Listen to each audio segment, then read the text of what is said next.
because it was well known that any child that was so abused to be used in child pornography would be suffering from this dissociative disorder. This disorder is a prime basis for mind control, as had been learned through the Himmler studies on multi-generationally abused children. In the early 60s, Project Paperclip was in full swing. The Nazi and fascist scientists had been imported into the United States, were put into key positions, and information was gleaned from them on what Adolf Hitler was using as mind control in Nazi Germany. This Project Paperclip that brought the information in was being taken in by the CIA and a criminal faction of the government that was very much interested in how to control the mind of individuals, as well as control the minds of a population more so than had occurred in Nazi Germany, because those people had actually broke free of the Hitler plan with the war, but yet the war was so traumatizing that it still left them unable to think for themselves, to the point where they became socially engineered. So there's a great deal of information that was being brought into this country regarding the effects of trauma on the human mind. A local politician that was sanctioning this child pornography ring was associated with my grandfather's Blue Masonic Lodge.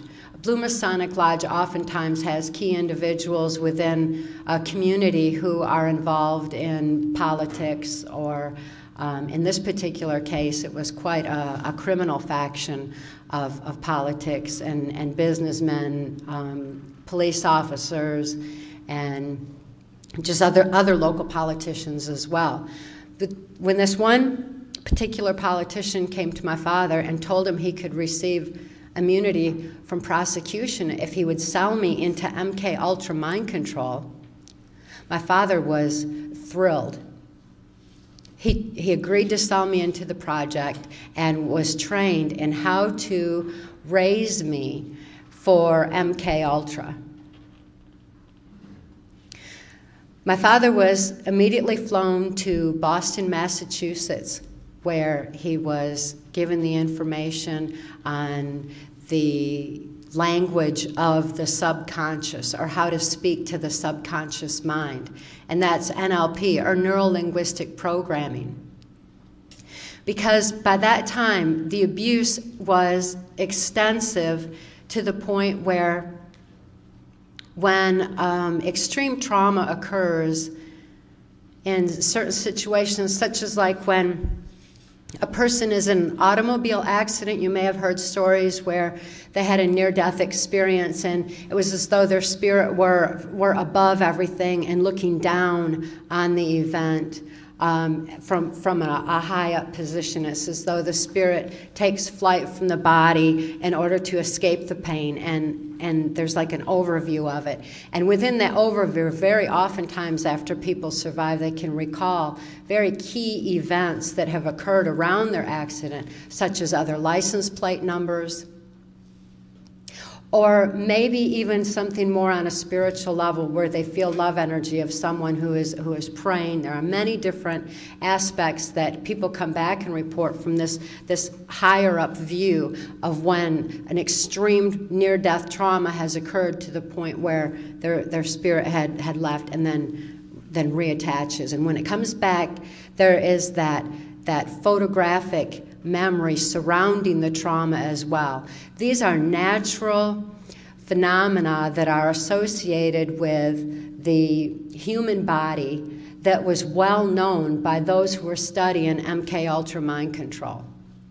They knew that even though I was compartmentalizing memory of my abuse so that the rest of my mind could function normally as though nothing had happened, For example, when my father would sexually abuse me, I wouldn't think of it when I was in other situations. I couldn't think to bring it to mind.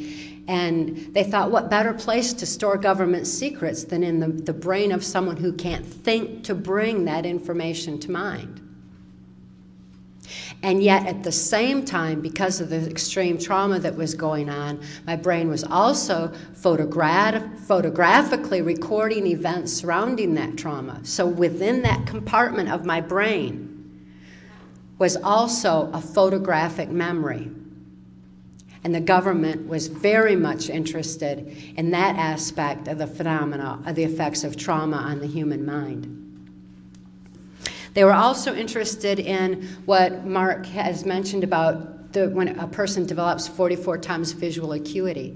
And I developed that as well. It's as though a person gets eyes in the back of their head. You know, my eyes were wide open. You could see whites all the way around my eyes, just so traumatized. And it's though I was looking to see the trauma before it came again, before it happened again. And it's kind of like developing eyes in the back of the head. The senses become extremely super heightened, like the way perhaps a blind person would develop better hearing. And since I was not able to consciously comprehend what was happening to me, my senses were increasing dramatically. My hearing was very acute as well. And I could hear things that were going on in the next room because the hearing is heightened to that extent. It's a defense mechanism that automatically goes on in the brain when trauma is occurring. Additionally, this kind of sensing goes into an area that gives like a psychic perception. And I hesitate to use the word psychic because it's been misused in many, many ways. But nevertheless, the hearing is so acute and the visual is so acute and the senses are so heightened that there becomes a stronger knowing. And the government did numerous studies into the psychic abilities of people who were also abused. These all were adding up into reasons why there was a faction of our government that was looking into what the Hitler-Himmler studies had revealed. Additionally, when a person compartmentalizes memory, after so many compartments develop, there's no continuity of thought. There's no memory of what happened before.